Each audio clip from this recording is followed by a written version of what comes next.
우리는 모두 평안한 삶을 소망합니다. 평안함이 복이다 하는 것을 살아갈수록 깨닫게 됩니다. 나라의 평안으로 국민이 행복하고, 교회의 평안으로 교인이 행복하고, 가정의 평안함으로 가족이 행복합니다. 평안할 때 행복을 느낄 수 있습니다. 그래서 평안함은 복입니다. 우리 예수님께서도 성도가 화평케 하는 것이 마땅하다 말씀하셨습니다. 화평케 하는 자는 복이 있나니 저가 하나님의 아들이라 일컬음을 받는다고 말씀하셨습니다. 우리가 하나님의 자녀라면, 우리가 예수님의 십자가 보혈로 죄사함 받고 구원받은 사람들이라면 어디서든지 마땅히 화평을 만들어가는, 세워가는 피스메이커가 되어야 하는 것입니다. 그런데 그 피스메이커는 말로 되는 것이 아니고요. 내가 죽어져야지, 내가 엎드려야지, 내가 낮아져야지, 내가 품어줘야지, 내가 내 마음을 다스릴 줄 알아야지만 평안함이 만들어집니다. 그래서 귀한 것입니다. 결코 손쉽게 얻어지는 것이 아닙니다.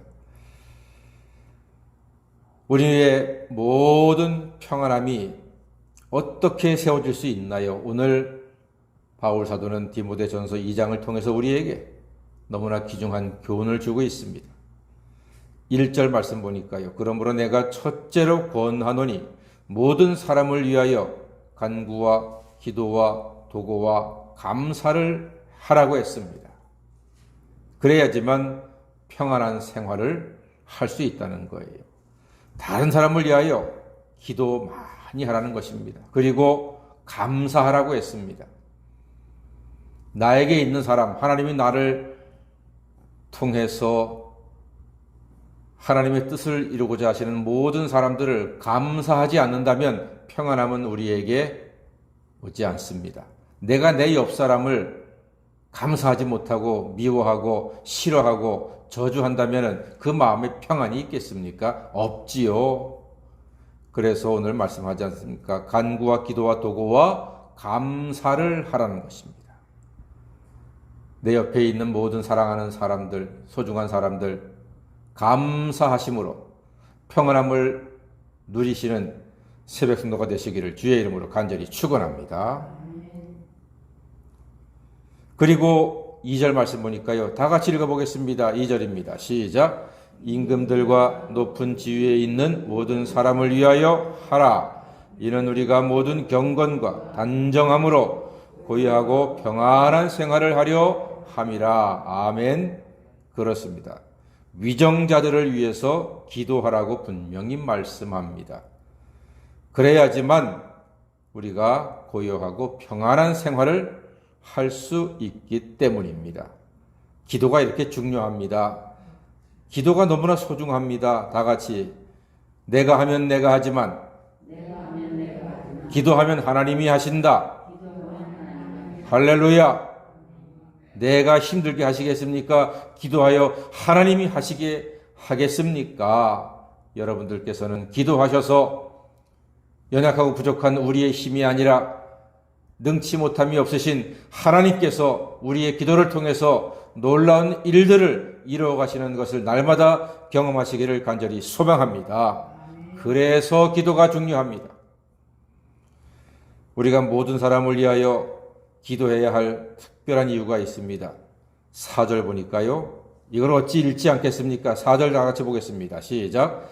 하나님은 모든 사람이 구원을 받으며 진리를 아는 데에 이르기를 원하시느니라. 아멘. 그렇습니다. 하나님은 모든 사람이 구원받고 진리를 알기를 원하시기 때문에 우리는 기도해야 합니다. 우리의 주변 사람이 진리이신 예수를 체험하고 만나기를 기도하셔야 합니다. 하나님은 응답하실 줄 믿습니다. 어떤 사람도 포기하지 마십시오. 그 영혼을 위하여 기도하면 우리가 서로 세상을 떠난 뒤에라도 그 기도는 남아서 열매 맺게 될 줄로 믿습니다. 그래서 기도를 포기하지 마십시오. 자, 그럼 우리의 기도가 응답될 것을 어떻게 알 수 있나요? 우리가 하나님께 드리는 기도가 응답이 되는 근거는요, 5절에 있습니다. 5절 말씀 보니까 하나님은 한 분이시요 또 하나님과 사람 사이의 중보자도 한 분이시니 곧 사람이신 그리스도 예수라 했습니다.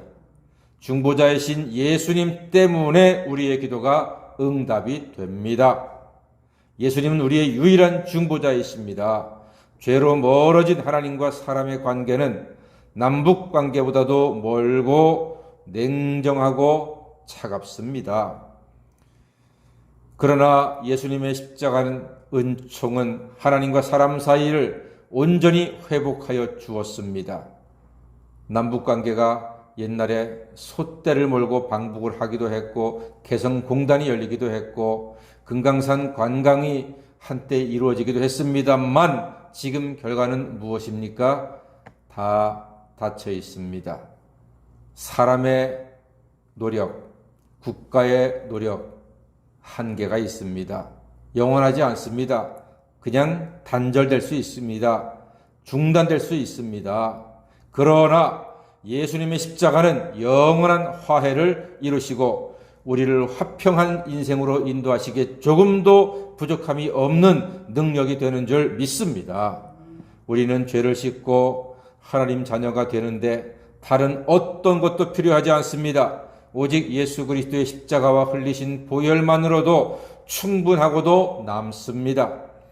교회는 이 복음 위에서만 온전하고 평안하고 부흥도 될 수 있습니다.